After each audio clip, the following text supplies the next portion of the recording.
किया गया। नीट के माध्यम से मेडिकल की परीक्षा की तैयारी की गई और एक व्यवस्था खड़ा किया गया जहां 50,000 बच्चे ही देश में एमबीबीएस की पढ़ाई कर पाते थे। आज आपको जानकर आश्चर्य होगा कि 1 लाख से अधिक बच्चे आज देश में मेडिकल की पढ़ाई करने का काम कर रहे हैं। जो पीजी की पढ़ाई मात्र 31,000 बच्चे करते थे, आज लगभग 65,000 से अधिक बच्चे उसको पार कर रहे हैं। वाटर सप्लाई एक अनोखा खेल है जो बिहार में तो भारत सरकार के जो अलग से पैसे आने थे, जो हमारा हिस्सा था, वो नहीं लिया ही। देश के प्रधानमंत्री जी चाहते थे कि पूरे बिहार में लगभग 50,000 करोड़ रुपया लगाकर पूरे घर घर तक पानी पहुंचाने का काम किया जाए, लेकिन बिहार की सरकार ने पैसा लिया, लेकिन ऐसे काम नहीं पकड़कर ऐसे लिया। जो ग्रांट का पैसा आता है मुखिया के माध्यम से खर्चा करने के लिए, नगर विकास के माध्यम से आता है खर्चा करने के लिए, 37,000 करोड़ रुपया नल जल योजना में खर्चा हुआ साथी। उसमें से लगभग 34,000 करोड़ रुपया ये भारत का ग्रांट है, भारत सरकार का ग्रांट है।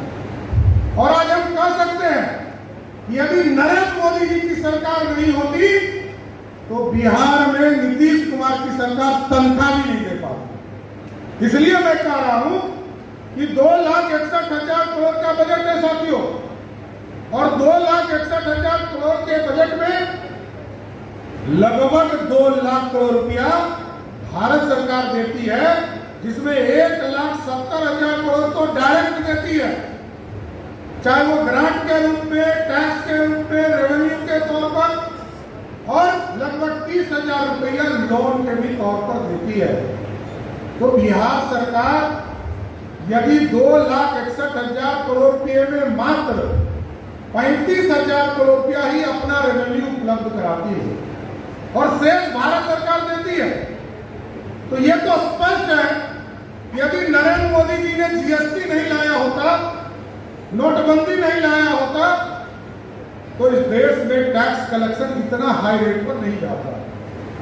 आज लगभग 1,87,000 करोड़ रुपया पूरे देश में टैक्स वसूली का काम किया जा रहा है जीएसटी के माध्यम से, और लगभग 15 लाख करोड़ रुपया इस देश में आपको इनकम टैक्स के माध्यम से रेवेन्यू वसूले जाते हैं।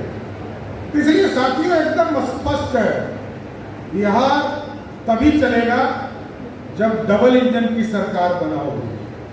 और कार्य समिति के सदस्यों से यही आग्रह करने के लिए आज आप लोग बैठे कि नरेंद्र मोदी जी के 9 साल जो बेमिसाल हुआ है, इसको नीचे जमीन तक, बूथ तक पहुंचाने का काम करना है साथियों, और बताना भी है कि बिहार में यदि एयरपोर्ट नहीं बन पा रहा तो इसके लिए कौन जिम्मेदार है।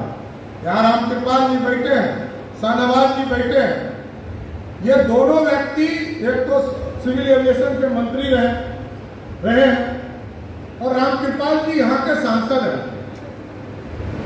2014-15 में सहमति बनी कि बीटा में एयरपोर्ट बनेगा और आज तक जमीन उपलब्ध नहीं हुई। रक्सौल में सहमति बना कि एयरपोर्ट बनेगा, राशि उपलब्ध करा दिया गया, जमीन उपलब्ध नहीं।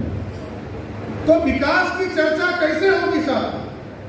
नीतीश कुमार जी को कभी आपने देखा है, जो बिहार के मुख्यमंत्री हैं, कि ये कभी दिल्ली गए हो और कहे हो कि इस डिपार्टमेंट से पैसा लेना है?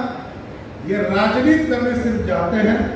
कभी बाल काटकर उन्होंने पहुंचाया था, उस मेडिकल जांच उसका हुआ कि नहीं ये तो नहीं पता है, लेकिन आपको ये जरूर समझना पड़ेगा कि नीतीश कुमार जी 18 साल से बिहार को बर्बाद करने का काम कर रहे हैं, और हमको चिंता करनी पड़ेगी कि बिहार में डबल इंजन कैसे बने, नरेंद्र मोदी जी का नेतृत्व कैसे 2024 में फिर से स्थापित हो। इसको इसलिए बूथ बूथ तक जाना पड़ेगा। 2 पार्टियों का गठबंधन है, 2 पार्टियों का गठबंधन है।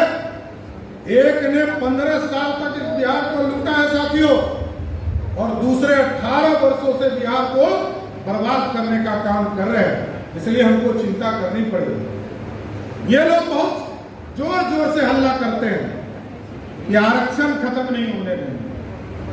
आरक्षण आपकी कोई बकौती नहीं है, कोई ब्रांडिंग नहीं है। हम तो आपके इस मंच से माध्यम से पूछना भी चाहते हैं, और भाजपा के एक कार्य समिति के सदस्य यहाँ बैठे हैं हमारे, आप नीचे जाइए और पूछिए कि 15 साल तक लालू प्रसाद जी आप मुख्यमंत्री रहे, किसको आरक्षण दिया? क्या दलितों को आरक्षण दिया? क्या पिछड़ों को आरक्षण दिया? क्या अति पिछड़ों को आरक्षण दिया? क्या उच्च जाति के समाज के लोगों को आरक्षण दिया? लेकिन भारतीय जनता पार्टी एक अनोखी पार्टी है जिसने सबको आरक्षण दिया। ये लो मुंह मीठा करो, आज मैंने अपना जॉब छोड़ दिया, अब हम पूर्णिया वापस जाएंगे। जॉब छोड़ दिया है? मतलब ये घर कैसे चलेगा? हम करेंगे क्या? और माँ बाबूजी क्या बोलेंगे? इसलिए मैं एक और मिठाई का डब्बा लाया। अपने बिजनेस के लिए लोन अप्रूव हो गया।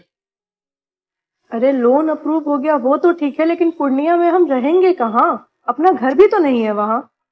इसलिए तो एक और मिठाई का डब्बा अलग से लाया हूं। हमने पूर्णिया में घर ले लिया है, पूर्णिया के ई होम्स पैनोरमा में। पूर्णिया में पैनोरमा ग्रुप लेकर आए हैं ई होम्स पैनोरमा। बड़ा घर, आलीशान जिंदगी और अत्याधुनिक सुविधाओं के संग। अरे अब क्यों मुंह मीठा करवा रही हो? क्योंकि हम घर वापसी जो कर रहे हैं। घर वापसी की खुशी पूर्णिया में ई होम्स पैनोरमा के संग।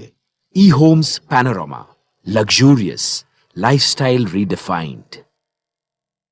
बायोम जो है मेडिकल प्रिपरेशन का एकमात्र संस्थान, जहां है complete digital classrooms, video lectures, student tracking system, library facility and 100% result oriented rankers batch. Biome, Hinoo एवं नगरा टोली, रांची।